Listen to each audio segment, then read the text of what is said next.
আসসালামু আলাইকুম।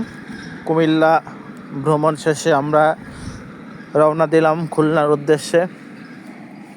আমরা প্রথমে চলে আসলাম ঢাকাতে, কারণ আমরা খুলনা ডাইরেক্ট গাড়ি পাইনি। তো আমরা ঢাকা এসে পৌঁছালাম।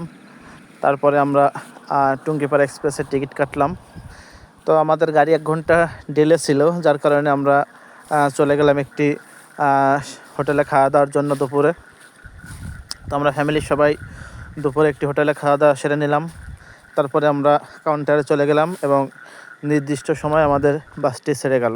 তো মোটামুটি ঢাকার জ্যামজট ঠেলে ঠেলে আস্তে আস্তে বাসটি চলে আসলো জাতিরপিতা ইব্রাহিম এক্সপ্রেসে। তারপরে বাসটি মোটামুটি তার গতিতে চলছিল। তো এভাবে আস্তে আস্তে আমরা চলে আসলাম পদ্মা সেতু টোল প্লাজা। তো প্লাজা পার হওয়ার পরে গাড়িটি চলছিল তার গতিতে, কিন্তু টুঙ্গিপাড়া যে গতিতে চলে সেই গতিতে চলছিল না। তার কারণ হচ্ছে শীতের সময় কুয়াশা থাকার কারণে গাড়ি সামনে একটু দেখতে সমস্যা হচ্ছিলো, যার কারণে গাড়িটি আস্তে আস্তে চলছিল।